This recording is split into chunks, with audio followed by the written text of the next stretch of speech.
جب میں کوئی 14 سال کا تھا تو میری والدہ اللہ انہیں جنت نصیب فرمائے، ان کے پاس عورتیں خواتین آتی، وہ کہتی کہ اپنے بیٹے سے ہمارے لیے دعا کرا دو۔ مجاور ولی اللہ ہو سکتے ہیں؟ بس یہ سوالات نہ پوچھیں، مشکل سوالات ہیں۔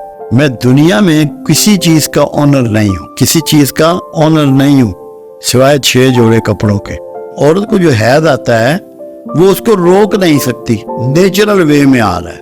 تو کرامت جو ہے یہ اللہ کی طرف سے ہوتی ہے۔ جب اللہ آپ کو انٹروڈیوس کرانا چاہتا ہے اپنے قریبی بندے کے طور پہ تو وہ وارث کرتا ہے، آپ اس کو روک نہیں سکتے، اس لیے اسے ولی کا حیض کہا گیا۔ جب میرا لیکچر اینڈ ہوا تو ایک نوجوان میرے پاس آیا تو مجھے کہنے لگا جی مجھے کوئی نصیحت کریں۔ اس نے میرے گھٹنے پکڑ لیے، پاؤں پکڑ لیے، کہنا جی میں نے تو آپ سے ضرور نصیحت لینی ہے۔ تو میں نے اس کی کاپی پہ لکھ دیا کہ اللہ تجھے اندھا کر دے۔ تو بہت پریشان ہوا، میں کہنے لگا یہ بابا جی آپ نے کیا لکھ دیا؟ مرشد سے براہ راست ملنا ضروری ہے یا کوئی روحانی بھی مرشد ہو سکتا ہے؟ دیکھیں تاریخ تو یہ گواہ ہے کہ روحانی مرشد ہو سکتے ہیں۔ مجھے بھی جو بنیادی فیض ہے وہ ایسی پرسنالٹی سے ہے جن کا میں ظاہرہ کوئی بیعت نہیں ہوا۔ ابھی تک تو میں تقریباً 25 لاکھ آدمی تو دیکھ ہی چکا ہوں۔ ان 25 لاکھ میں ایک عمران خان صاحب بھی تھے اس کا بھی علاج کیا، ان کا بھی علاج کیا تھا آپ نے جب وہ گر گئے تھے؟ جی ہاں۔ تو ڈاکٹر نے کہا تھا اب یہ اٹھیں گے نہیں، تو تب میں پھر اس کو دم کیا، اس کو علاج دیا۔ اب بھی وہ مشکل میں، اب بھی کوئی ان پہ دم کر دیں شاید ان کی مشکلات کم ہو یار جائے۔ یہ سوال آپ نے بڑا مشکل تھا کر دیا۔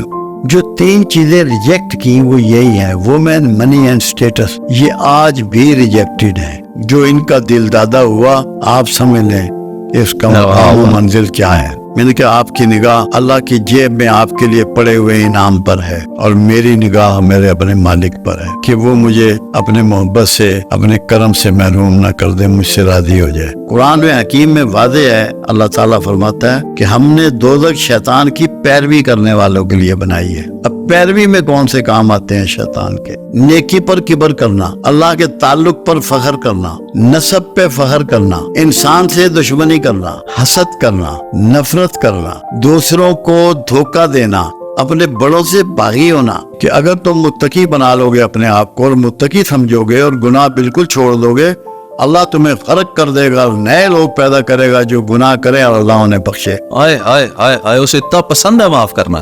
غربت تو کمی ہے، اللہ کے رسول میں کوئی کمی نہیں تھی۔ آئے ہائے ہائے، بڑا بڑا بڑا بہت بڑا جملہ۔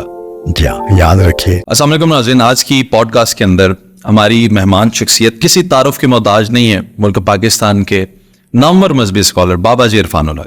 السلام علیکم بابا۔ وعلیکم السلام۔ بابا جی کہیں نوکری کرنے جاتے ہیں تو وہ کچھ رعایت کر دیتے ہیں کہ کہتے ہیں ٹھیک ہے قد چھوٹا ہے تو جانے دیتے ہیں، ڈریسنگ تھوڑی ٹھیک کر لیں گے بعد میں، لیکن یہ تو کم از کم آپ میں لیول ایجوکیشن کا ہونا چاہیے تب آپ کو یہ نوکری ملے گی۔ اللہ کا قرب حاصل کرنے کے لیے بیسکس کیا ہے اور چھوٹ کن چیزوں کی مل جائے گی؟ یہ بڑا لمبا سوال ہے آپ کا، چھوٹا سوال نہیں ہے۔ بنیادی بات ایک ہی ہے کہ آپ کا پاکیزگی کتنی ہے، آپ کا تزکیہ کتنا ہوا ہے، ورنہ آپ اللہ کے قریب نہیں ہو سکتے۔ اسی لیے آپ کو طہارت دی گئی، آپ کو اعوذ باللہ من الشیطان الرجیم پڑھنے کے لیے بتایا گیا کہ آپ شیطان سے محفوظ ہو کے پاک ہو کے اللہ سے پاک جائیں، اس کی عبادت کریں، اس سے ملیں۔ پھر اللہ کے رسول صلی اللہ علیہ وسلم نے فرمایا کہ پاکیزگی نصف ایمان ہے، نصف ایمان قرار دے دیا گیا اس کو۔ تو جب تک کہ آپ پاکیزگی کی کوشش نہ کریں اللہ کا قرب نصیب نہیں ہوتا۔ اور سب سے بڑی نجاست جو ہے وہ شرک ہے، وہ استحصال ہے، ایکسپلائٹیشن ہے۔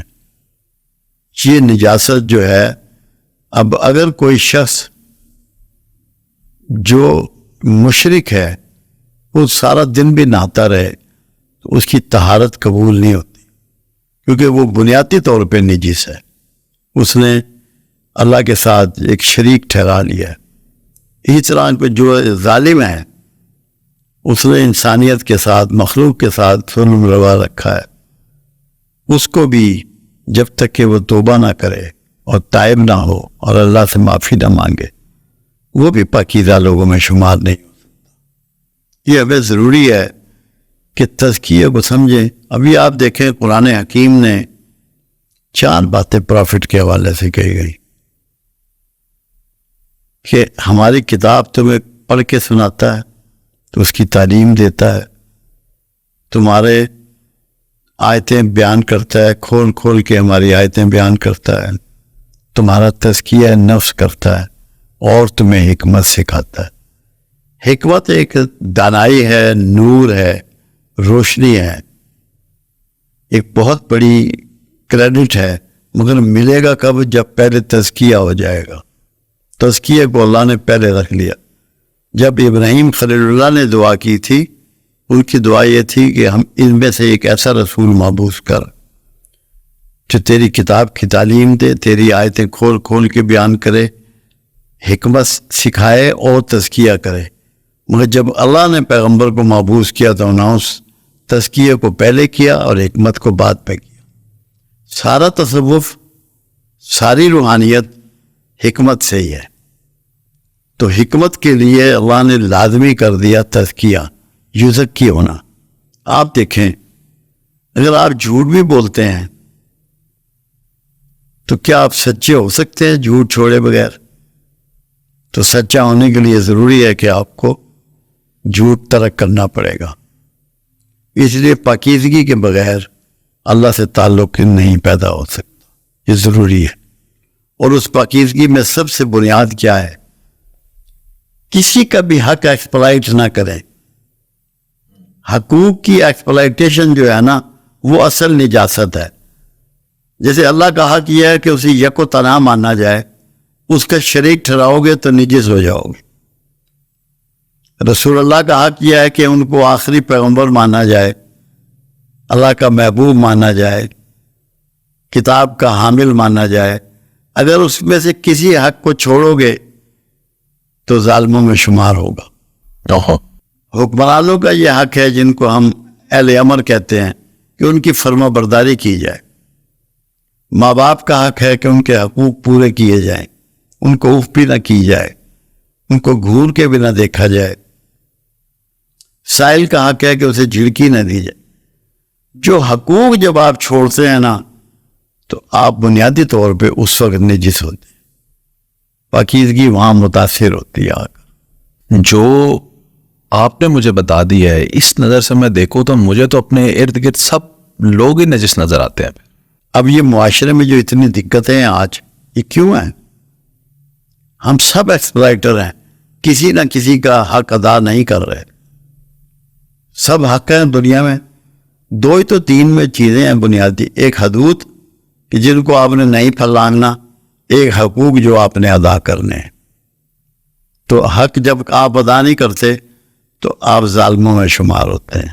بابا جی آپ نے تزکیہ نفس پہ پہلے بھی بڑا زور دیا, ابھی بھی آج کی پوڈ کاسٹ میں بھی آپ ذکر کر رہے ہیں. تزکیہ نفس, سیلف کتھارسس, اپنا ہی احتساب کر لینا. ابتدا کیسے کرے گا ایک عام آدمی, دیہڑی دار مزدور جس کو پتہ ہی نہیں ہے, وہ کیسے کرے گا؟ بہت آسان ہے. دس از ویری مچ سمپل. صرف ایک کام کر لے کہ اپنے آپ کو گنہگار سمجھے اور لوگوں کو گنہگار نہ سمجھے. دوسروں کو مورد الزام نہ ٹھہرائے کسی کام کے لیے. کیوں؟ آپ دوسرے کا نہ کتھارسس کر سکتے ہیں نہ اس کو ٹھیک کر سکتے ہیں. اپنے سیلف کو آپ درست کر سکتے ہیں, اسی کو ٹھیک کر سکتے ہیں. اس کی غلطی جو ہے نا وہ مانے. میں آپ کو ایک واقعہ بتاؤں. میں ایک لیکچر میں تھا, جب میرا لیکچر اینڈ ہوا تو ایک نوجوان میرے پاس آیا, ڈائری اس نے اٹھائی ہوئی تھی. یہ آپ کو بہت امپورٹنٹ بات میں بتا رہا ہوں اس حوالے سے. تو مجھے کہنے لگا جی مجھے کوئی نصیحت کریں. میں نے کہا یار میں نصیحتوں والے میدان کا آدمی نہیں ہوں, میں تو سیوک کو خدمت کرنے والا بندہ ہوں. اس نے میرے گھٹنے پکڑ لیے, پاؤں پکڑ لیے, کہنا جی میں نے تو آپ سے ضرور نصیحت لینی ہے. تو میں نے اس کی کاپی پہ لکھ دیا کہ اللہ تجھے اندھا کر دے. تو بہت پریشان ہوا. میں کہنے لگا یہ بابا جی آپ نے کیا لکھ دیا, اس کی مجھے مفہوم سمجھائیں کہ آپ یہ کیا ہے کیا. میں نے کہا بیٹا اس کا مطلب یہ ہے اللہ تجھے اندھا کر دے اپنے اچھے اعمال سے کہ تو ان پہ فخر نہ کر سکے. ہاں, اور اللہ تجھے اندھا کر دے دوسرے کے ہر عمل سے کہ تو اس پہ نہ مطلع ہو سکے نہ اس سے نفرت کر سکے. یہ ابتدا ہے تزکیے کی کہ اپنے آپ پہ نظر دوڑاؤ. میں لوگوں کو, میرے اسٹوڈنٹ ہیں, میں ان سے کہتا ہوں 5 سے 15 منٹ رات کو سونے سے پہلے اپنے فلم کو ریوائنڈ کرو, صبح جاگنے سے رات بیڈ تک آنے تک, کہ تو نے کیا کیا کیا ہے.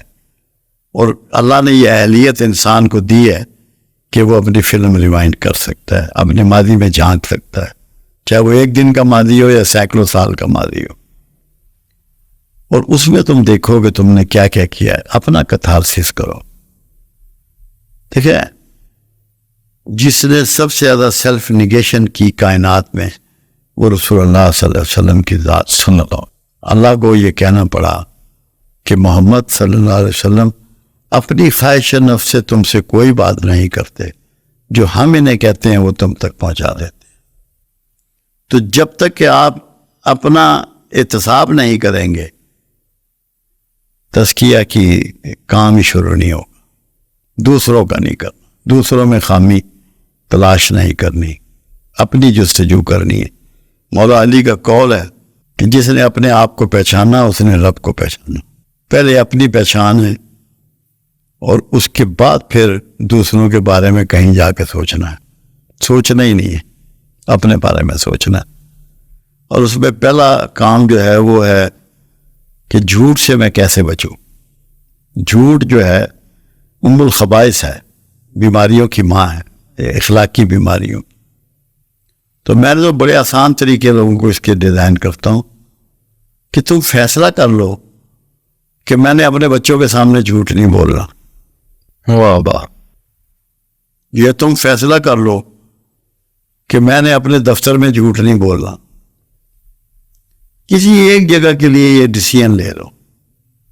جب وہ تم کرو گے زندگی میں پھر وہ تمہاری پریکٹس بن جائے گا. کیونکہ جھوٹ کے پیچھے 2 جذبے ہوتے ہیں, یا خوف ہوتا ہے یا لالچ ہوتا ہے. دونوں انسانیت کو اس کے معیار سے گرا دیتے ہیں.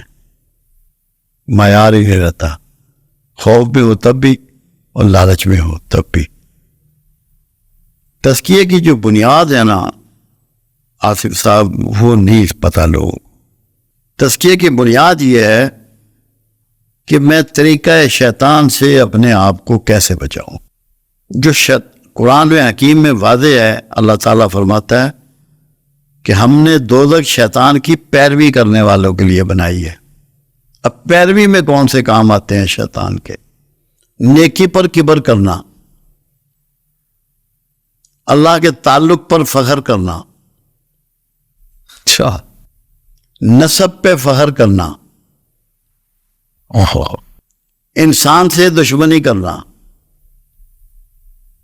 حسد کرنا, نفرت کرنا, دوسروں کو دھوکہ دینا. جیسے شیطان نے اماں ہوا کو کہا کہ آدم سے کہے کہ تم اس درخت کے پاس جاؤ, پھر تم سدا زندہ رہو گے اور سدا جنت میں رہو گے. دھوکہ دینا. اسے معلوم تھا کہ میں جھوٹ بول رہا ہوں. اپنے بڑوں سے باغی ہونا. اللہ کو شیطان نے کہا تو نے ہی مجھے برگلایا, تیری عزت کی قسم میں تیرے بندوں کے راستے میں بیٹھوں گا. توبہ نہ کرنا, یہ فعل ہیں, ان کو چھوڑنا ہے. یہ باقی برائیاں چھوٹی موٹی جو ہیں یہ تو ایلیمینیٹ ہو جائیں گی جب یہ کام چھوڑ دے گا انسان. اس سے یزکی کرنا ہے اپنے آپ کو, اس سے پاک کرنا ہے. یہ مین برائیاں یہ ہیں جو شیطان میں تھی. آج کا معاشرہ تو ان برائیوں سے بھرا پڑا ہے. تبھی تو ہم کس معاشرے میں, ہم دجال کے معاشرے میں رہ رہے ہیں. ہر کوئی ماں باپ سے باغی ہے. جی ہاں, تو وہ کیوں ہے سب؟ ہر کوئی بنیادی طور پہ وہ یہ چیزیں اپنا چکے, دوائیاں سب 2 نمبر, دھوکہ, سب پراپرٹی میں دھوکہ, ہر چیز میں دھوکہ. تو یہ کیونکہ ہم لوگ جو ہیں لالچ میں آ کے اتنے بگڑ چکے ہیں کہ ہمیں موت بھی یاد رہی ہے, بالکل ذہن میں نہیں ہے. میں مرنا تو یاد ہی نہیں ہے. جی. تو تزکیے کی یہ بنیادیں ہیں, یہاں سے تزکیہ ہوتا ہے. اگر کوئی آدمی آپ کو ایسا مل جائے زندگی میں جو خود بھی باعمل ہو, اس کی سنگت سے, اس کے پاس بیٹھنے سے, اس کی سیٹنگ سے, اس کی گفتگو سے بھی آپ کو بہت سا بینیفٹ ہو سکتا ہے، کیونکہ اثرات تو ہوتے ہیں۔ اب آپ دیکھیں جو مشرکین مکہ تھے وہ تمام اصحاب رسول بن گئے، سنگت کا کتنا بڑا فیض ہوا، تبدیلی آ گئی، بڑی میجر چینج آ گئی۔ تو اچھی سنگت جو ہے وہ بڑے نصیب ہوتے ہیں اس کے، اگر کسی کو میسر آ جائے۔ بڑی خوبصورت بات۔ بابا جی میرے ایک دوست انگلینڈ میں رہتے ہیں، انہوں نے ایک چھوٹا سا ویڈیو کلپ جو ہے ان کا وائرل ہو گیا۔ انہوں نے کہا کہ مسلمان بننے کے لیے مسلمان ملک کو چھوڑنا پڑے گا، غیر مسلم کے ملک میں آنا پڑے گا۔ اس نے بات اس لیے کہی کہ سچائی میں، اخلاق میں جن کو ہم غیر مسلم کہہ رہے ہیں وہ ہم سے بہت بہتر ہیں اس وقت۔ اگر وہ لوگ کلمہ پڑھ لیں اور اللہ کی توحید کو مان لیں اور رسول اللہ صلی اللہ علیہ وسلم کے رسول ہونے کو مان لیں اور کتاب کو مان لیں تو وہ ہم سے بہتر مسلمان، وہ پریکٹسنگ لوگ ہیں۔ ہمیں جو وہ چیز اچھی لگتی ہے ہم اس کو گلے کا ہار بناتے ہیں، اور ان کو جو چیز اچھی لگتی ہے وہ اس کو فالو کرتے ہیں۔ ہماری فالوئنگ بہت ویک ہے، ان کی فالوئنگ بہت سٹرونگ ہے۔ میں آپ کو بتاؤں، میرا انڈیا جانا ہوا، میں نے ایک عجیب بات دیکھی۔ جب یہ سوکھے کا موسم آتا ہے نا، مئی جون جولائی اگر، جس میں دودھ کم ہو جاتا ہے جانوروں کا، تو حلوائیوں کی 70 سے 80% دکانیں بند ہو جاتی ہیں کہ کھویا نہیں ملتا ان کو، میدے کی مٹھائی نہیں بناتے وہ۔ یہ اس کی بات ہے جو بت پرستی کرتے ہیں، ملاوٹ نہیں کرتے۔ اللہ کے رسول صلی اللہ علیہ وسلم کے اسٹیٹمنٹ ہے، ملاوٹ کرنے والا ہم میں سے نہیں، اسلامی گروپ سے نکال دیا اس کو۔ اور یہاں ہر چیز میں ملاوٹ ہے، پھر بھی بچوں کا دودھ نہیں ملتا، شہد خالص نہیں ملتا، دوائیاں خالص نہیں ملتی۔ تو اسی لیے اللہ تعالیٰ کا کوئی وعدہ جو ہے وہ مسلمان سے نہیں ہے، اللہ کے سارے وعدے مدد کے، آنس کے، تحفظ کے، وہ مومن سے ہے۔ مومن وہی ہوتا ہے جو صاف ستھرا ہوتا ہے، مطلب مسلمان تو ہے بس۔ تو پھر بابا جی یہ سب لوگ کون ہیں جو جشن عید میلاد النبی پہ کروڑوں مسلمان، محرم میں کروڑوں مسلمان جو مذہبی اپنے فریضے ادا کر رہے ہوتے ہیں، ان میں پھر مومن کوئی بھی نہیں ہے؟ مومن کے لیے سورہ حجرات پڑھ لیں تو بات سمجھ میں آ جائے گی۔ 14 نمبر سورہ آیت میں ہے، بدو یہ کہتے ہیں کہ ہم ایمان لے آئے، تو قرآن کہہ رہا ہے ان سے کہہ دو کہ تم مسلمان ہوئے، ایمان تو تمہارے سینوں میں داخل ہی نہیں ہوا۔ جب تم ایمان لے آؤ گے تو تمہارے اعمال میں سے کچھ کم نہ کیا جائے گا۔ تو میں نے اس پہ ایک جملہ کہا تھا جو بہت مشہور ہوا، اور اشفاق احمد مرحوم نے بھی اس جملے کو دہرایا بہت سی جگہ۔ اسی کی وضاحت میں نے کہا جو اللہ کو مانتا ہے وہ مسلمان ہے، اور جو اللہ کی مانتا ہے وہ مومن ہے۔ واہ واہ، اب آپ خود دیکھ لیں، معاشرے میں اس کی تقسیم دیکھ لیں کہ کتنے بات اس کی مان رہے ہیں، رسول اللہ کی کتنے لوگ بات مان رہے ہیں۔ دعوے دار تو سبھی ہیں محبت کے، مگر کیا فالوئنگ بھی ہے؟ کیا پیروی رسول ہے؟ اللہ کی فرما برداری ہے؟ اللہ کا ڈر ہے؟ یہ چیزیں تو ناپید ہیں۔ اسی لیے ہماری تدلیل ہو رہی ہے پوری دنیا میں۔ ہم تیرے سب سے بڑی تدلیل کیا ہے؟ آپ کا ہر آدمی بے چینی کی زندگی گزار رہا ہے۔ ڈپریشن اتنا کامن ہے جیسے فیشن، اس طرح پھیل گیا ہے۔ کیا وجہ؟ ہمارا اللہ سے تعلق بہت کمزور ہو گیا ہے۔ وہ فرما برداری سے جڑتا ہے، توکل سے جڑتا ہے، بھروسے سے جڑتا ہے۔ ساری چیزیں ہم سے چھن گئی ہیں کیونکہ ہم اس طرف سفر ہی نہیں کر رہے۔ توکل سے بابا جی مجھے یاد آیا، محنت اور اللہ پہ توکل کا آپس میں یہ مارجن کیا ہے؟ یعنی ایک انسان محنت کرتا ہے لیکن اس کا توکل مضبوط نہیں ہے تو نتائج کیا ہوں گے؟ اور اگر ایک انسان محنت کرتا ہے توکل بھی بہت ہائی لیول کا ہے تو مارجن کیا؟ توکل کو سب سے خوبصورت جو وضاحت دی وہ جنید بغداد رحمۃ اللہ علیہ نے دی۔ ان کے زمانے میں ایک صاحب تھے، وہ متوکل کہلاتے تھے، وہ بھی ولی اللہ تھے، انہوں نے جوتے تک نہیں رکھے ہوئے تھے، ایک جوڑا کپڑا تھا ان کے پاس. کہتے ہیں میں تو بس اللہ کے بھروسے پہ رہتا ہوں. تو جنید بغداد نے سمجھایا کہ تیرے پاس اسباب دنیا پورے ہوں مگر بھروسہ خالق پر ہو، اسباب پہ نہ ہو. یہ ہے توکل. توکل کے لیے آپ کو ارینجمنٹ کرنے ہیں، جدوجہد کرنی ہے، حجت تمام کرنی ہے، نتائج اللہ پہ چھوڑنے ہیں. جب آپ نتائج اپنے ذمہ ڈال لیتے ہیں نا، پھر ناکامیوں پہ آپ خودکشیاں کرتے ہیں، آپ ڈپریشن میں چلے جاتے ہیں، آپ پریشان ہوتے ہیں. نتائج کا کام کیونکہ اللہ سے ہے، کیونکہ اللہ نے مقدر آپ کے لکھے ہوئے ہیں. امیر ہونا، غریب ہونا، صحت مند ہونا، بیمار ہونا، اولاد ہونا نہ ہونا، بیٹے ہونا نہ ہونا، سب مالک کی طرف سے مقرر ہے. تو جب آپ نتائج اللہ پہ چھوڑتے ہیں تو پھر آپ کا اطمینان ڈسٹرب نہیں ہوتا اور آپ محفوظ رہتے ہیں. تو توکل بھروسہ ہے اللہ پر، مگر محنت کی اس میں پوری طرح حکم ہے. اللہ کے رسول نے کسی کو بھیک مانگنے کی ٹریننگ نہیں دی، محنت کرنے کی، جدوجہد کرنے کی، مزدوری کرنے کی ٹریننگ دی ہے، مگر بھروسہ اللہ پر کہ نتائج اس کے ذمے ہیں.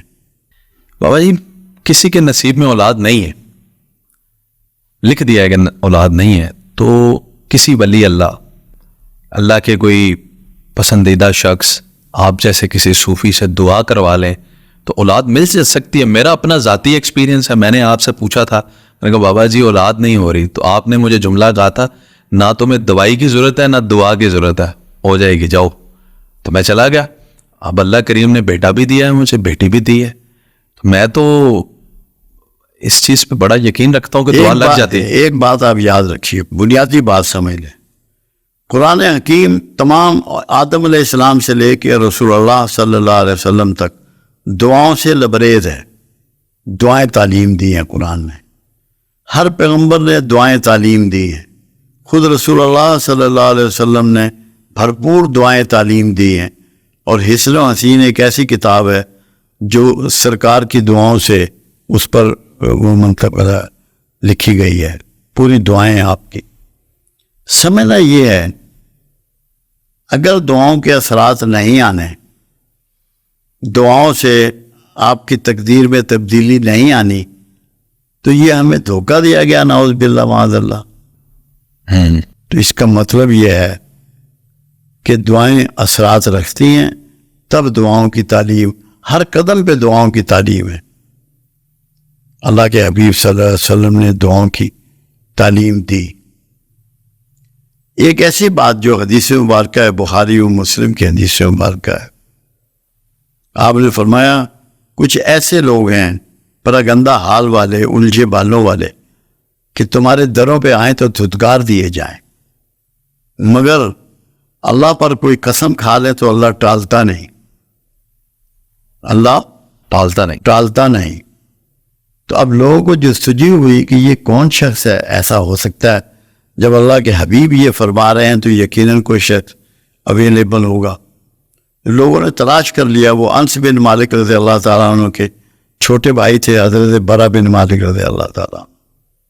لوگوں نے ان کو راستے میں پکڑنا اور کہنا، قسم کھانے سے مطلب ہے کہ یہ کیا کہ یہ ہو جائے تو وہ کام ہو جانا. تو یہ ریکارڈ تو کام ہونے کا ہمیں رسول اللہ صلی اللہ علیہ وسلم کے زمانے میں آپ کی حدیث مبارکہ سے ملتا ہے. تاریخ کا ایک بہت بڑا واقعہ بھی ایک ہے جو حیران کن ہے. محی الدین ابن عربی رحمۃ اللہ علیہ کے والد شیخ عبد القادر جیلانی علیہ رحمہ کے مرید خاص تھے. ایک دن کہنے لگے، یہ فصوص الحکم میں درج ہے یہ واقعہ، محی الدین ابن عربی نے اپنی کتاب میں اس کو رقم کیا ہے، کہ میرے اولاد نہیں ہیں. آپ نے فرمایا میں نے تیرے لیے لوہے محفوظ تک کو کھنگال لیا ہے، تیرے اولاد نہیں ہے، نصیب میں نہیں ہے. انہوں نے کہا پھر آپ جیسے اتنے بڑے بزرگ کا مرید ہونے کا مجھے کیا فیض ہوا؟ آپ نے کہا اچھا کھڑے ہو جاؤ اور میری پیٹھ سے پیٹھ جوڑ لو. جب پیٹھ سے پیٹھ جوڑ لی، جاؤ اپنے گھر اور معمول کا اپنا معاملہ کرو. تم اپنے بیٹے کا نام میرے نام پہ محی الدین رکھنا. جاؤ. اور پھر اللہ نے ان کو بیٹا دیا ان کی دعا سے. محی الدین ابن عربی بہت بڑا نام ہے, تصوف کا بہت بڑا نام ہے. تو یہ واقعات تو ہیں, انہونیاں تو ہوتی ہیں.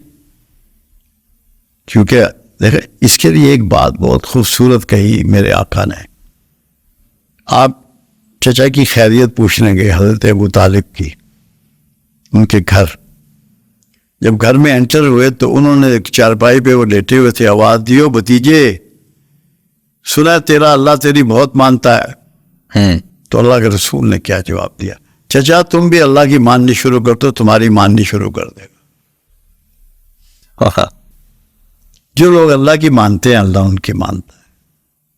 گئے تو وہ سب کو کہتا ہے کہ میں تمہاری سنتا ہوں, میں تمہاری قبول کرتا ہوں, میں تمہاری شہرت سے قریب ہوں. تو اللہ تو اپنے وعدے میں سچا اور پکا ہے, یقیناً قبول کرتا ہے. مگر ہمارے مانگنے میں فرق ہوتا ہے کہ وہ ہمیں ٹوٹ کے نہیں مانگتے. جب ہم دعائیں مانگتے ہیں تو کہتے ہیں متے اللہ سن لوے. جب متے موجود ہے تو پھر مزہ نہیں آتا. اگر آپ کا یقین ہے کہ میرا اللہ مجھے سن رہا ہے اور مجھے دیکھ رہا ہے, 100% دعا قبول ہوتی ہے. میرا تجربہ تو یہی ہے. یعنی بزرگوں سے دعا کروا لینی چاہیے, کرانی چاہیے, مگر اللہ کرے بزرگ مل جائے کوئی. میں اب یہی پوچھتے والا تھا. یہ مشکل ہو گیا ہے کیونکہ اخلاص نہیں رہا. بزرگی کیا ہے ساری؟ اخلاص, کہ تم اللہ کے لیے اخلاص کر لو, غرضیں وابستہ نہ کرو. جب میں حج پہ گیا تو میں نے ان سے کہا میرا تمہارا فرق ہے. جو جس گروپ میں میں تھا 2009 کی بات, کہنے لگے کیا فرق ہے؟ میں نے کہا آپ ہر جگہ یہاں پہ اتنے نفل پڑھو اتنا ثواب ہے, یہاں یہ کرو اتنا ثواب ہے, اتنا ثواب ہے, اس کی تکرار کرتے ہیں. میں نے کہا آپ کی نگاہ اللہ کی جیب میں آپ کے لیے پڑے ہوئے انعام پر ہے, اور میری نگاہ میرے اپنے مالک پر ہے کہ وہ مجھے اپنے محبت سے اپنے کرم سے محروم نہ کر دے, مجھ سے راضی ہو جائے. تو یہ فرق ہے. آپ نے ایک عمر گزار دی لوگوں کی خدمت کرتے ہوئے. اللہ کا احسان, شکر ہے اس کا. میں پوچھنا دو مختلف سوال چاہتا ہوں, دونوں کا اگر آپ جواب دے دیں. ایک سوال تو یہ کہ ایک انگریزی کی کہاوت ہے کہ ہر پادری کا ایک ماضی ہوتا ہے, ہر گناہگار کا ایک مستقبل ہوتا ہے. کیا آپ شروع سے ہی اسی شخصیت کے حامل تھے, اتنے ہی نیک انسان تھے, یا پہلے آپ بھی ہماری طرح ہوتے تھے؟ ہاں, ایک بات میں آپ کو بتاؤں, نیک تو میں ابھی بھی نہیں ہوں, عام آدمی ہوں, آپ ہی کی طرح ہوں. آپ شاید مجھ سے بہتر ہوں. مگر جب میں کوئی 14 سال کا تھا تو میری والدہ اللہ انہیں جنت نصیب فرمائے, ان کے پاس عورتیں خواتین آتی, وہ کہتی کہ اپنے بیٹے سے ہمارے لیے دعا کرا دو. 14 سال جب میں 14 سال کا تھا, اور اس طرف میرا رجحان ہوا تقریباً 16 سال کی عمر سے میں اسی لائن میں رہا. حالانکہ نوکریوں کرتا رہا, کاروبار بھی کیا, سب کچھ کیا, مگر بنیادی طور پہ میرا رجحان جو تھا وہ اسی طرف تھا, اسی تقاضوں میں ادھیڑ بن لگا رہتا. تو پھر تو ایک بڑا لمبا سفر ہے, اور آپ پر تو بڑے راز یہاں ہوئے ہوں گے اس فیلڈ کے جسے ہم تصوف کہتے ہیں. میں 78 میں داخل ہوں, 78 ہو رہا ہوں. 14 اگست 1946 کی میری پیدائش ہے, بھی اگست کی پیدائش ہے, 14 تاریخ. شماشن. یار اصل بات یہ نہیں ہے کہ کیا دیکھا اور کیا انکشافات ہوئے, یہ سمجھ آ جائے. مجھ سے ایک دفعہ کسی نے پوچھا کہ معرفت کیا ہے, جیسے تصوف جیسے آپ پوچھ لیتے. میں نے کہا جب تو یہ جان لینا کہ تو کچھ بھی نہیں جانتا, بھائی یہی معرفت. اتنا ہی جان لیتا بس کہ تو نہیں جانتا. کیوں؟ اتنے بڑے خالق کی کارخانے کو, اس کی کرامات کو, اس کی حیران انگیز چیزوں کو, اس کی کریشن کو ہم اس تک پہنچ ہی نہیں سکتے. جاننا بڑی دور کی بات. جاننا اپنا ہی کھوج پانا ہے بس کہ میں کس قابل ہوں, میں کس قابل نہیں. اتنے طویل جو سفر میں بندہ یہ سمجھ لے ایک لمحے کے لیے بھی کہ میں کچھ قابل ہوں, وہ کبر کا شکار ہو جاتا ہے, اور کبر شرک کی پہلی سیڑھی کا نام ہے. میں یہ بات ذہن میں رکھنا سن بلے شاہ غلطائیوں مکدی میں نو دلو گوائیے. جی, اس کے بغیر نہیں. آپ میں کی بات کر رہے ہیں, اس کو سمجھے. اللہ کے حبیب صلی اللہ علیہ وسلم کی پوری حیات مبارکہ میں ایک جملہ میں کا نہیں ہے.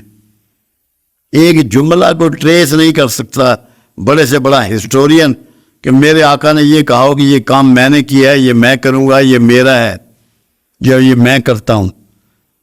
آپ نے یہی کہا یہ اللہ کرتا ہے, اللہ ہی دیتا ہے, اللہ ہی چھینتا ہے, اللہ ہی کھلاتا ہے, اللہ ہی سلاتا ہے, اللہ ہی چلاتا ہے, اللہ ہی جتاتا ہے, اللہ ہی ہراتا ہے. تو جب ہم اپنے ذمے لے لیتے ہیں نا یہ میں نے کیا ہے, تو میں شرک کی پہلی سیڑھی ہے جو رسول اللہ سے ہرگز ثابت نہیں ہے, میں نہیں ہے. اتنے طویل سفر میں پھر آپ بہت سارے لوگوں سے ملے ہوں گے, بہت شخصیات مذہبی ہوں گے. اس میں روپ بے روپ کیا ہے, اصل کتنا ہے, اور نقل کیا زیادہ ہے اس فیلڈ میں, یہ تو تھوڑا ایکسپلین کر. یہ مشکل سی بات ہے, یہ سوال کرنا بڑا تکلیف دہ ہے, کیونکہ یہ دوسروں کے بارے میں کمنٹس ہیں نا, جو اچھے نہیں ہوتے. میں کیا کسی کے بارے میں اپنے آپ کو نہیں جانتا تو کسی کو کیا جانتا ہوں گا. مجاور ولی اللہ ہو سکتے ہیں؟ بس یہ سوالات نہ پوچھے, مشکل سوالات ہیں. دیکھیے ٹھیک ہے, کچھ ایسے سوالات میں آپ کے اوپینین کی بڑی رسپیکٹ کرتا ہوں. I don't wanna, میں دوبارہ پوچھنا ہی نہیں چاہ رہا, بس صرف اتنا, ہمارے اللہ تعالیٰ ہمارے لوگ جاتے ہیں. اللہ تعالیٰ ہمیں اچھی توفیق دے. ہمارے لوگ ہیں, ان کو شعور نہیں ہے, ان کو علم نہیں ہے, وہ آپ کو مانتے ہیں, آپ سے محبت, بلکہ ماننے سے زیادہ محبت کرتے ہیں. آپ آگاہی دیں گے. میں نے بتایا نا کہ یہ کچھ باتیں ایسی ہیں جس میں تکلیف دہ پہلو ہوتے ہیں, تو اس کو اوائڈ ہی کرنا چاہیے. میں تو اوائڈ ہی کرتا ہوں. ایک بات میں بتا دوں, آپ جب کہیں جائیں اللہ کے بندے کی تلاش میں, تو 3 چیزوں کو مد نظر رکھیں. رسول اللہ صلی اللہ علیہ وسلم کے پاس ولید بن مغیرہ کو بھیجا گیا جب آپ مکہ میں تھے اور دین کی دعوت دے رہے تھے, کہ پریشان تھے مشرکین, اور 3 آفر کی گئی. کہا گیا اگر تو کسی خوبصورت عورت سے نکاح کرنا چاہتا ہے تو مکے کی سب سے حسین عورت تیرے نکاح میں دیتے ہیں. اگر تو دولت چاہتا ہے تو ہم سب مل کے تجھے اتنی دولت دیتے ہیں کہ ہم میں سب سے امیر تو ہو جائے. اگر سرداری چاہتا ہے تو ہم تجھے اپنا سردار مانتے ہیں. اللہ کے رسول نے تینوں چیزیں ریجیکٹ کی اور فرمایا میرے ایک ہاتھ پہ سورج رکھ دو اور ایک پہ چاند رکھ دو, تو میں تب بھی دعوت کے کام سے, دین کے کام سے باز نہ آؤں گا. جو 3 چیزیں ریجیکٹ کی وہ یہی ہیں, وومن, منی اینڈ اسٹیٹس. یہ آج بھی ریجیکٹڈ ہیں. جو ان کا دل دادا ہوا آپ سمجھ لیں کہ اس کا مقام و منزل کیا ہے. ٹھیک ہے, بس women, money and status. Women, money and status, 3 چیزیں کل بھی ریجیکٹ تھی, آج بھی ریجیکٹڈ. کیوں؟ ایمان کو متزلزل کر دینے والی چیزیں. کیا یہی وجہ برسوں سے آپ کا نہ گھر بدلا, نہ گاڑی بدلی, نہ کاروبار بدلا؟ کچھ بھی نہیں, کچھ بھی نہیں. ہم تو ویسے کے ویسے ہی ہیں. ڈر لگتا ہے اس سے. بیٹا سامان سے جو محبت ہے نا وہ اللہ کے راہ میں حائل ہو جاتی ہے. سامان اللہ کے راہ میں حائل ہو جاتا ہے, آپ اسی کو اس میں الجھ کے رہ جاتے ہیں. میں آپ کو ایسی بات بتاؤں جو اپنی ذاتی بات ہے میری. جی. میں دنیا میں کسی چیز کا آنر نہیں ہوں, کسی چیز کا آنر نہیں ہوں سوائے 6 جوڑے کپڑوں کے. نہ کسی مکان کا, نہ کسی دکان کا, نہ کسی گاڑی کا. کسی چیز کی آنرشپ نہیں ہے. میں نے اپنی زندگی میں ہی ختم کر دی. اچھا, کوئی آنرشپ نہیں میری. اولاد میں وہ کر دیا اس کو یا؟ جو بچوں کا تھا بچوں کو دے دیا اپنے وقت سے, ختم. اچھا, اور نہ حاصل کرنا چاہتا ہوں. میں پوری طرح مطمئن ہوں. یہ جو اطمینان ہے کہ اگلے لمحے اگر موت آ جائے, I am ready to go. کیا پرابلم ہے؟ جیسے قائد اعظم محمد علی جناح نے کہا تھا کہ کسی نے پوچھا آپ اتنی جدوجہد کس قوم کے لیے کر رہے ہیں, انہوں نے کہا میں تو بس یہ کر رہا ہوں کہ جب میں اوپر جاؤں تو اللہ مجھے دیکھ کر کے ویل ڈن مسٹر جناح. بس ختم, بس اتنا ہی کافی ہے. مشکل ہے یہ؟ مشکل کوئی نہیں ہے, صرف زاویہ نگاہ ہے. ابھی آپ دیکھیں کہ میری 24 کتابیں ہیں, 25ویں گئی ہے پرنٹ کے لیے. کہاں نصیب, اور ایسی بکس ہیں کہ آپ ایک کو پکڑ لیں گے نا تو آپ کہیں گے یار یہ کیسے مجھے خزانہ مل گیا. خزانے ہیں, حالانکہ میں تو کوئی اتنا لمبا چوڑا پڑھا لکھا یونیورسٹی تک تو میں جا نہیں سکا, آدمی نہیں ہوں. کسی خانقاہی نظام میں نہیں گیا, کسی مدرسے میں نہیں گیا, بس سب من جانب اللہ ہے. اس کا مطلب ہے کہ دنیا میں کوئی آبزرویٹری نالج نام کی بھی کوئی چیز ایگزسٹ کرتی ہے. ہاں, بہت بڑی, بہت اور بڑی. یہ روایتی علم اور ڈگریز کو ہم بڑی پریفرنس دیتے ہیں, جی بی اے پاس ہے, ایم اے پاس ہے, ایم فل ہے, یہ ڈگریز کو کمرشل ہو گئی نا اپروچ. اچھا, اس لیے آبزرویٹری نالج جو ہے جن لوگوں کے پاس ہوتا ہے, میں نے وہ دیکھا ہے کہ وہ سٹینڈ آؤٹ کرتے ہیں. جی اب پھر اصل میں علم کا ماخذ تو دو ہی ہیں, ایک قرآن ہے, ایک صاحب قرآن ہے. واہ واہ واہ. ان سے جڑ جاؤ. تو کیونکہ قرآن نے ایک لفظ ایسا کہا جس کے بعد کچھ بچتا نہیں ہے. کوئی تر و خوش چیز ایسی نہ ہے جس کا تذکرہ اس میں نہ ہو. اب جو کچھ تری میں ہے یعنی کہ پانیوں میں ہے, اور جو کچھ خشکی پہ یعنی کہ تمام زمین پہ ہے, اس کا تذکرہ قرآن میں موجود ہے. اس سے بڑا علم کون سا ہو سکتا ہے؟ کچھ ہو سکتا ہے؟ نہیں. اور اللہ کے بعد اگر جیسے کہ اللہ کے رسول کو کہا گیا کہ شہر علم ہے آپ, تو ان کے علاوہ تو کوئی علم کا اور کوئی مقصد ہے نہیں. اور ان کے پاس روایتی ڈگریز نہیں تھے. کوئی ڈگری. صوفیوں کے پاس کون سی ڈگری, بلے شاہ کے پاس کون سی ڈگری؟ بلے شاہ پہ تو ہو رہی ہے P H D, Bulleh Shah کے پاس تو پی ایچ ڈی نہیں تھی. کوئی پی ایچ ڈی. یہ تو ایک الگ وہ ویزڈم ہے جو اللہ دیتا ہے, حکمت وہی عطا کرتا ہے, ایسی ایسی دیتا ہے کہ جو بندے کو سمجھ نہیں آ سکتی. بابا جی کنفیوز رہتے ہیں ہم بہت زیادہ. درفیش ہوتے ہیں, ولی ہوتے ہیں, فقیر ہوتے ہیں, کلندر ہوتے ہیں, قطب ابدال ہوتے ہیں, تو یہ سٹیجز بتائی جاتی ہیں. آپ کہتے ہیں میں کچھ بھی نہیں ہوں. obviously آپ نے زندگی کا بہت بڑا 16 سال سے لے کے 78 کو ٹچ کر دیا, اتنا بڑا حصہ اس فیلڈ کو دے دیا, آپ بھی تو کسی سٹیج پر ہوں گے.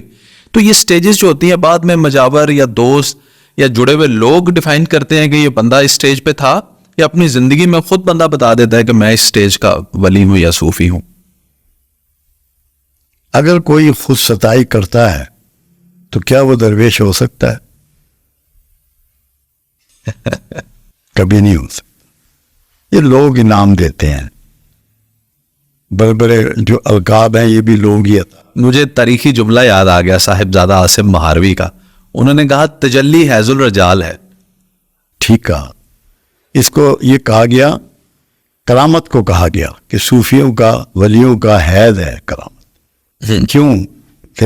اس کو سمجھنا ہے, بات کو سمجھنا ضرور ہے. عورت کو جو حیض آتا ہے وہ اس کو روک نہیں سکتی, نیچرل وے میں آ رہا ہے. آہا. تو کرامت جو ہے یہ اللہ کی طرف سے ہوتی ہے. جب اللہ آپ کو انٹروڈیوس کرانا چاہتا ہے اپنے قریبی بندے کے طور پہ تو وہ وارد کرتا ہے, آپ اس کو روک نہیں سکتے. فقیر کے بس میں نہیں ہے کہ وہ کرامت کو روک لے, اس کا اظہار من جانب اللہ ہے.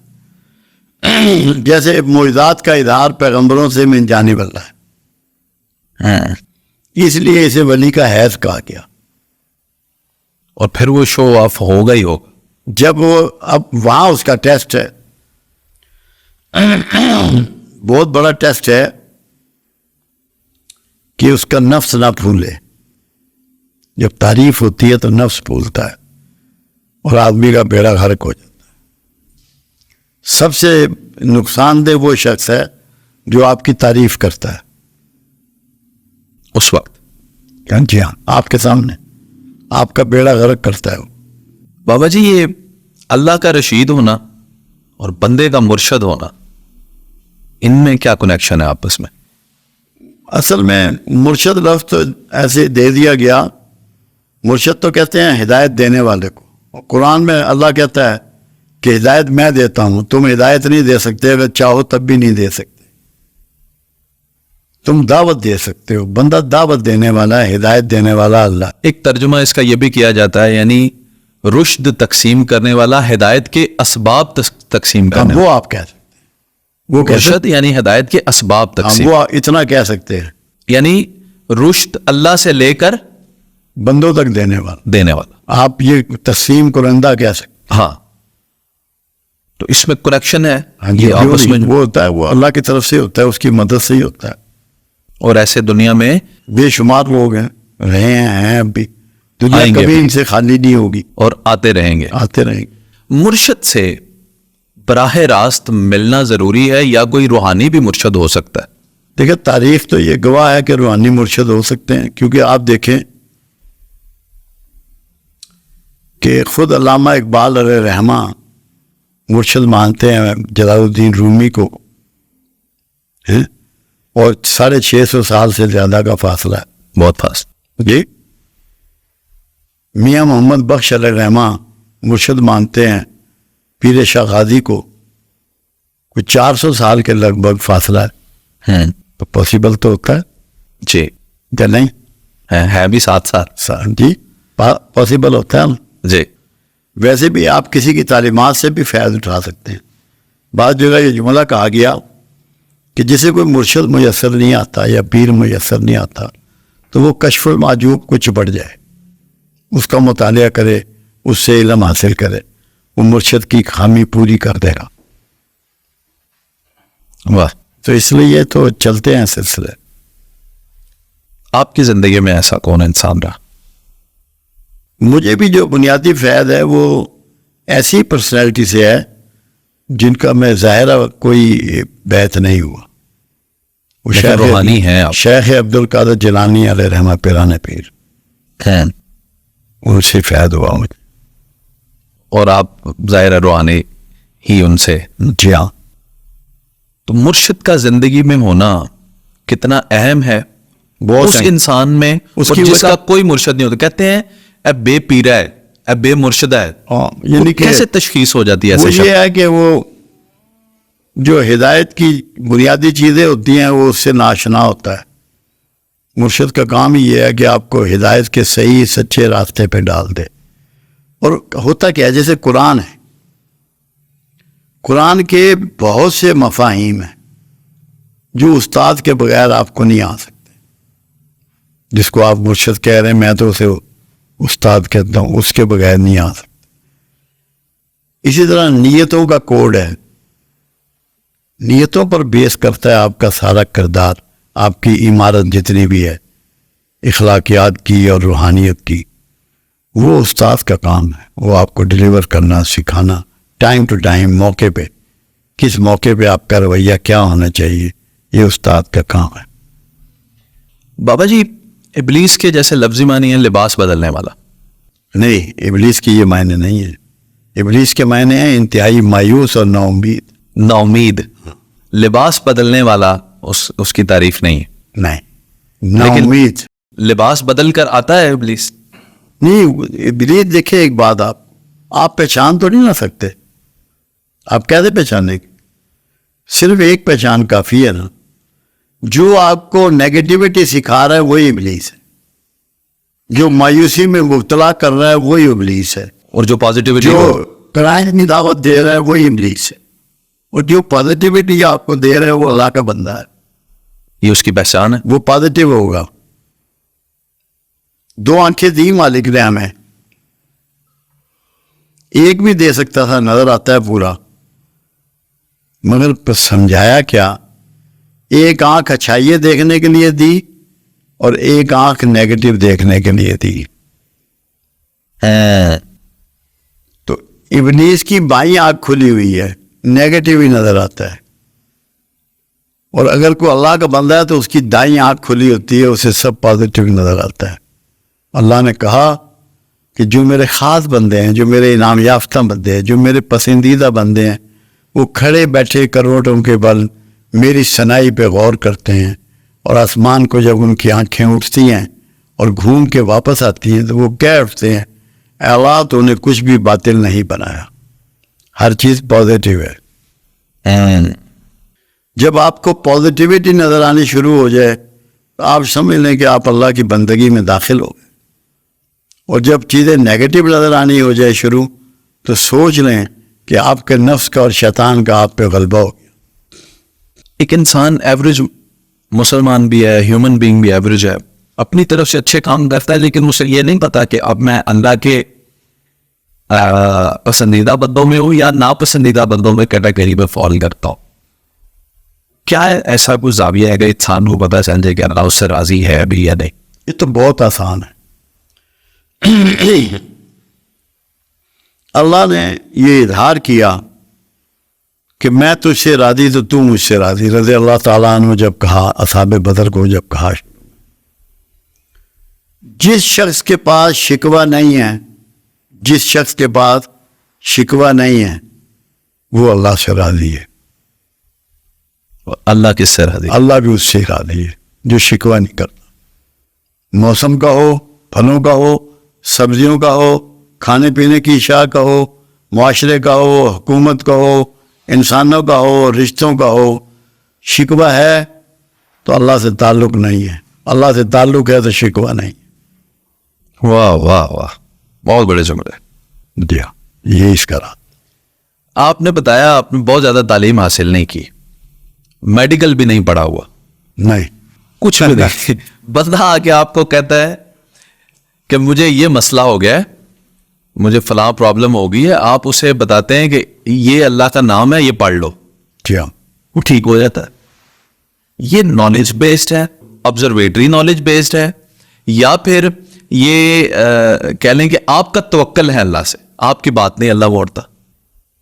اصل میں آصف بیٹا, میں جب گھر سے نکلتا ہوں تو میں کیا کہتا ہوا نکلتا ہوں؟ جب میں اپنے ڈیرے پہ جاتا ہوں, اے اللہ جن کو بھیج رہا ہے تو بھیج رہا ہے, میں نے کسی کو نہیں بلایا.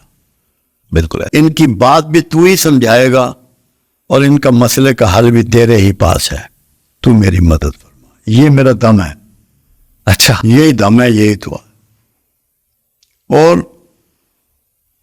پہلا مریض جو میرے پاس آیا تھا نا, جہاں سے یہ سلسلہ شروع ہوا, وہ ایک ابھی وہ کرنل ریٹائر ہے, فل کرنل ریٹائر ہے, ان کے والد تھے, ان کو ہچکی لگی ہوئی تھی.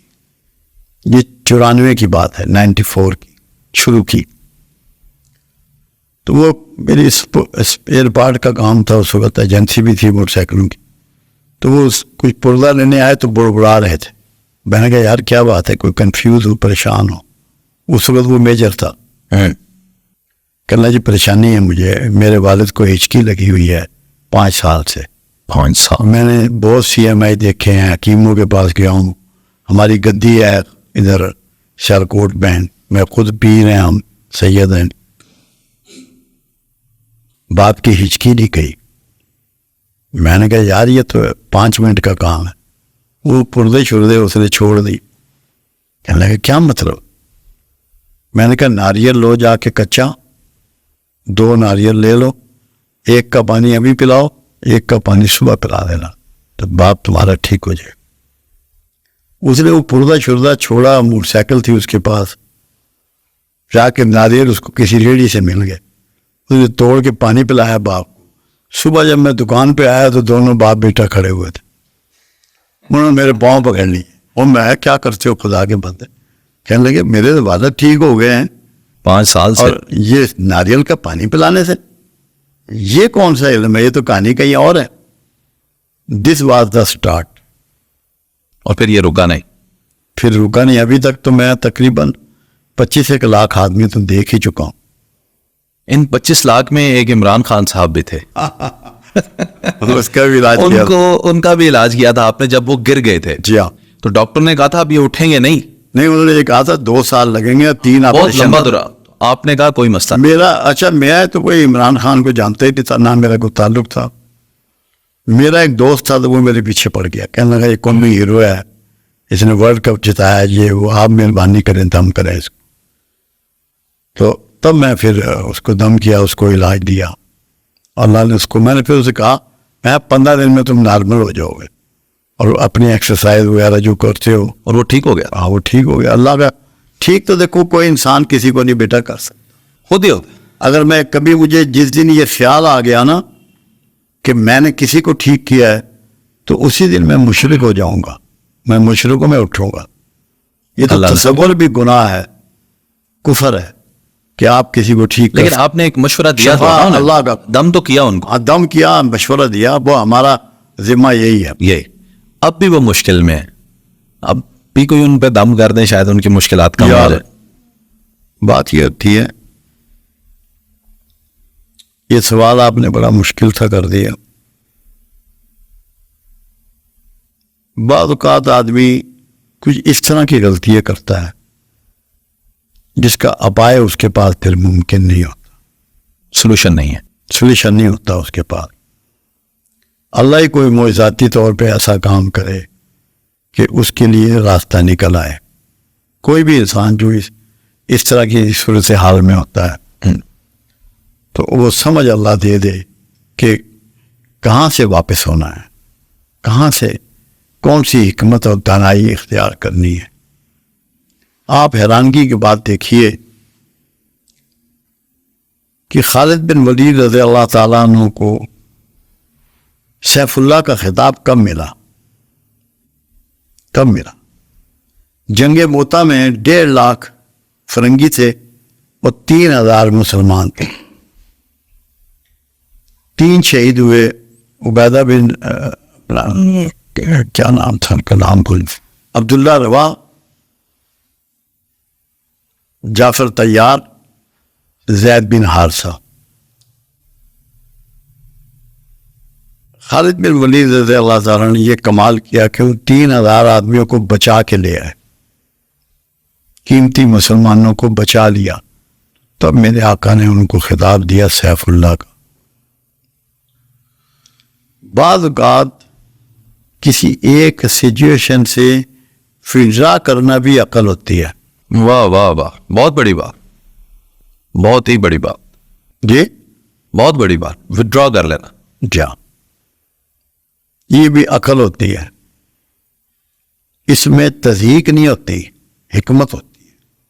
اللہ تعالیٰ پاکستان کی خیر کرے اور بہتر کرے، سب کے لیے بہتر ہو، اچھا ہو. ہم لوگ سچائی کو سمجھ لیں، حقائق کو سمجھ لیں، اپنے رویوں میں سچ کو لاگو کر لیں، غصہ، شدت، نفرت اس کو نکال دیں، پازیٹیو ہو جائیں. پازیٹیو پازیٹیو ہوتا ہے. کہتے ہیں ہر انسان کی وائبز ہوتی ہیں. کوئی آپ دیکھتے ہیں نا کسی بندے کو دیکھ کر یا چہرہ کھل اٹھتا ہے. ہاں پازیٹیو وائبز، نیگیٹو وائبز یہ آپ کو ہوتی ہیں. تو یہ جن لوگوں سے نیگیٹو وائبز آتی ہیں یہ سچ ہوتا ہے، یعنی کہ وہ واقعی ان کو کوئی ہم سے مسئلہ یا ہمیں کوئی ان سے ہوتا ہے؟ یہ بہت آسان بات ہے، کوئی مشکل بات نہیں. حضرت علی کرم اللہ وجہ رضی اللہ تعالیٰ عنہ رسول اللہ صلی اللہ علیہ وسلم کے ساتھ ایک قبرستان سے گزر رہے تھے تو انہوں نے رسول اللہ سے سوال کیا کہ یا رسول اللہ صلی اللہ علیہ وسلم، ہم نے کسی بندے نے ہمارا کچھ کام نہیں کیا ہوتا، کچھ سنوارا نہیں ہوتا، ہمیں اچھا لگتا ہے، اور کسی بندے نے ہمارا کچھ بگاڑا نہیں ہوتا، ہمیں برا لگتا ہے. یا رسول اللہ صلی اللہ علیہ وسلم اس کی کیا وجہ ہے؟ آپ نے فرمایا کہ اے علی، اللہ نے جب روحوں کو پیدا کیا تو ان کے گروپ بنا دیے، کچھ کو کچھ سے محبت رکھ دی اور کچھ کو کچھ سے نفرت. یہ اسی گروپ کا نمائندہ ہوتا ہے جو آپ کو ملتا ہے، جس سے آپ کو محبت ہوتی ہے، اور وہی نمائندہ ہوتا ہے واہ واہ، جس سے آپ کو نفرت ہوتی ہے. اچھا، یہ اللہ کے حبیب نے اس کو بیان فرمایا. بڑی یہ تو پھر طویل ایک، ہاں جی، طویل بات ہے، بہت بڑی بات. اس کا مطلب ہے ہم کسی ایک ہی ماضی میں کسی گروپ سے تعلق ہے، کیونکہ مجھے آپ کو دیکھ کے بڑی محبت آتی ہے. کچھ پتہ نہیں نا، یہ تو اللہ کو بہتر پتہ ہے.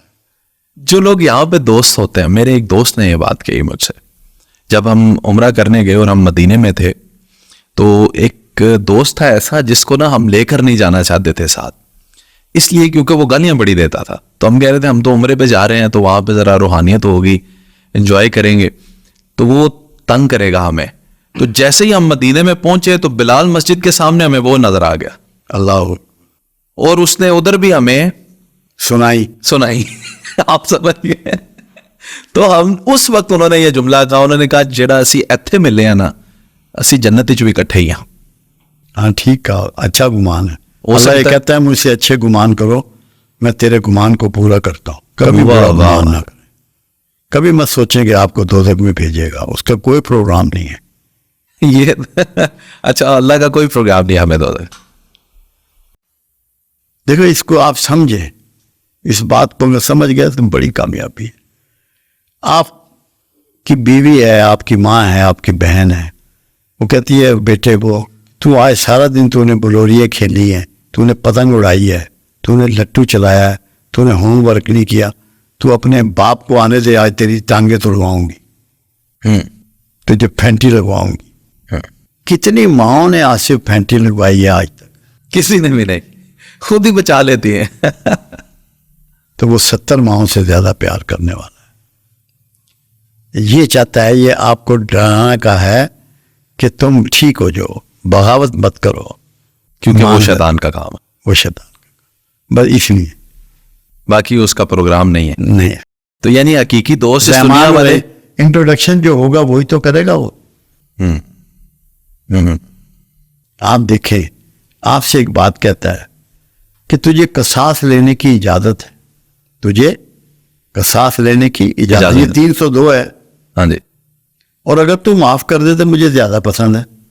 واہ واہ واہ واہ. یہ بات مالک کہہ رہا ہے، اگر تو معاف کر دے تو مجھے زیادہ پسند ہے. اب آپ بتائیے، قرآن میں ایک قانون دیا اللہ نے، وہ مت کہو جو نہیں کرتے ہو. تو جب اللہ یہ کہہ رہا ہے کہ مجھے معاف کرنا زیادہ پسند ہے تو اللہ کرے گا کیا؟ مجھے یعنی کہ مجھے تو قتل بھی وہ کہہ رہا ہے کہ معاف کر دو، تو خود وہ کتنے بڑے بڑے معاف کر دے گا. بس یہ بات سمجھنا، وہ معاف کرنے کا اس کا پروگرام ہے. یعنی میرے جو گناہگار نہ ہوندے تو مولا تو بخشدہ کہنو. یہ تو حدیث قدسی ہے جی. کہ اگر تم متقی بنا لو گے اپنے آپ کو اور متقی سمجھو گے اور گناہ بالکل چھوڑ دو گے، اللہ تمہیں فرق کر دے گا اور نئے لوگ پیدا کرے گا جو گناہ کرے اور اللہ انہیں بخشے. آئے آئے آئے آئے، اسے اتنا پسند ہے معاف کرنا. کیوں؟ بہت بڑی بات بابا. اس کی صفت ہے نا یہ معاف. واہ واہ واہ. تواب الرحیم ہے، گناہ معاف کرنے والا ہے، غفور الرحیم ہے، غفار ہے. اگر گنہگار نہ ہو تو اس کی صفت تو تشنا رہ جائے گی. جس کی صفت تشنا رہ جائے کیا وہ اللہ ہے؟ ہائے ہائے ہائے. واہ واہ واہ. اللہ کی ساری کوالٹیز ہیں اور سب نے پورا ہونا ہے. وہ تو اتنا عظیم اور اتنا گریٹ ہے. اس ساری پوڈ کاسٹ میں سب سے پیاری بات مجھے لگی، میرے دل کو لگ گئی ہے یہ بات. کہ وہ بخشتا ہے. بڑا بوجھ ہلکا کر دیا. پروگرام ہی یہی ہے اس کا. ہمارا پروگرام البتہ کچھ اور ہے. ہمارے پروگرام سے کائنات تو نہیں نہ چلتے، جلدی دوست کے وہ تو اس کے کائنات سے پروگرام سے چلتے. بس بابا جی آخری سوال.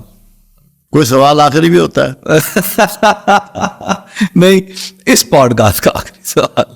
ویسے تو آپ سے اللہ آپ کو زندگی دے اور ہمیں بھی اتنی دے کہ ہم آپ سے پوچھتے رہیں اور سیکھتے رہیں. بابا جی اسپیشلٹی ہے آپ کی، ڈپریشن نہیں آپ بندے کے اندر چھوڑتے، اور اس وقت دنیا میں سب سے زیادہ ڈپریشن ہی ہے. عورتوں کو یہ ڈپریشن ہے کہ میرے بچے ہیں، اب وہ مجھے سونے نہیں دیتے، مجھے گھر کا کام کرنا پڑتا ہے، مجھے یہ، اور وہ یہ کہتی ہیں کہ میں مرنے والی ہوں، میں خودکشی کر لوں گی. بہت ہیں واقعات. بہت واقعات ہیں.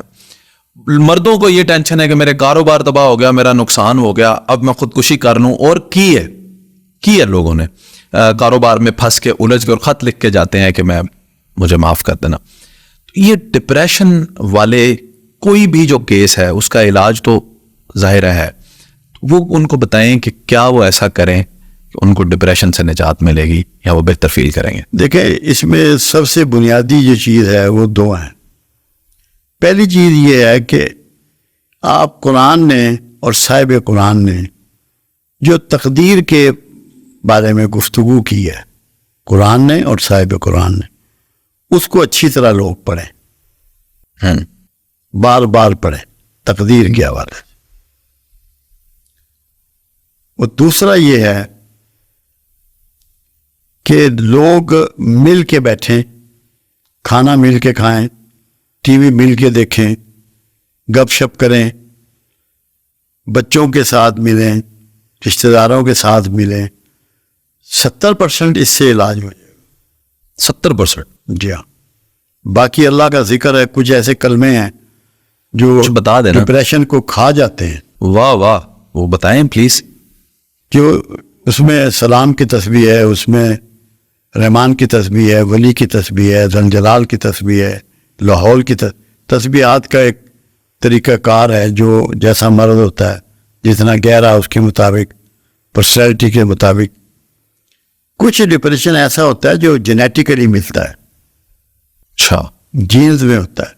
اچھا. تو اللہ کی جو ذکر ہے وہ جینز کو بھی ریپیئر کرتے ہیں.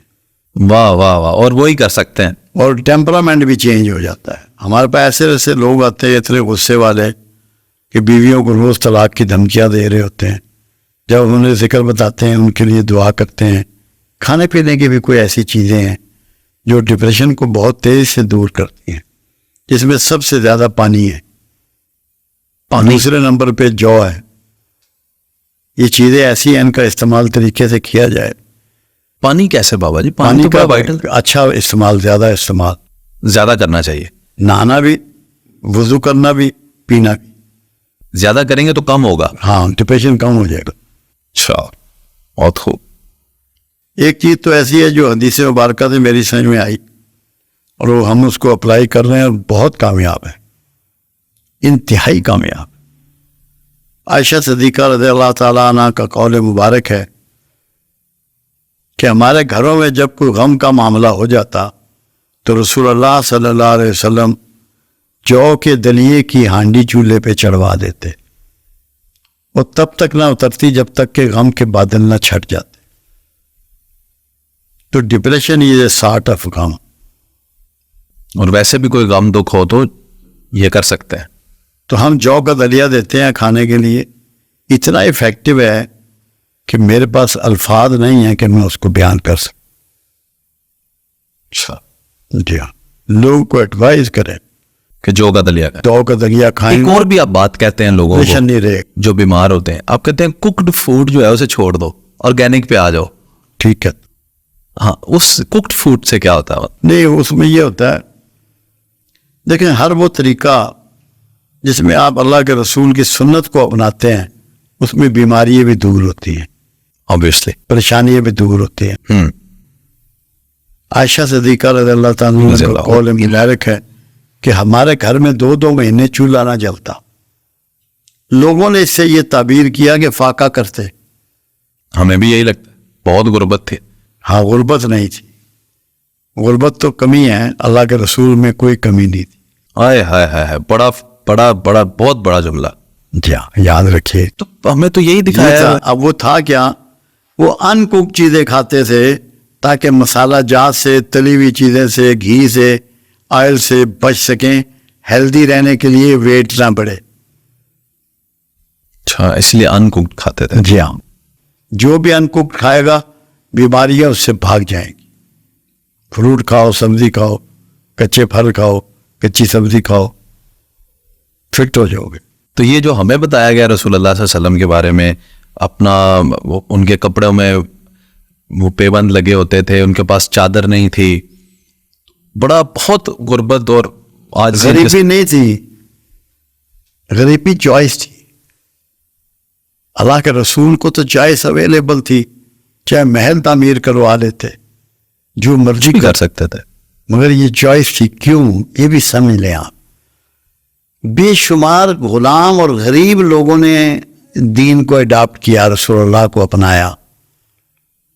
یہ بہت ضروری تھا ان کے لیے کہ ان کا رسول ان کے لیول کی زندگی گزار رہا ہو تاکہ وہ اسے آسانی سے آن کر لیں. اوئے ہوئے ہوئے، بہت بڑی بات. سمجھے بات؟ ریلیٹ کریں. ہاں، وہ الگ سے اگر کھڑا ہوا نظر آئے گا تو وہ جھجکیں گے اس کے پاس جانے کو. واہ واہ واہ. اللہ کے رسول نے فاصلے مٹا دیے. ہم تو سیاستدان بھی اس کو مانتے ہیں جس کے پاس پراڈو اور ہاں. گن ہو، اپنے اندر سے اٹھے ہوئے بندے کو ووٹ ہی نہیں دیتے. میری بات سمجھ گیا آپ؟ سمجھ گیا, یہ تو ہماری غلطی ہے پھر. ہاں بالکل. اللہ نے تو طریقہ پھر بتا دیا آپ کو. جی ہاں, ورنہ کون چوز کرنا ہے لیڈر جو آپ میں سے ہو, جو آپ جیسا ہو. بہت بڑی بات. نگہ بلند سخن دل نوا جہاں پر سوز, یہی ہے رخت سفر میر کارواں کے لیے.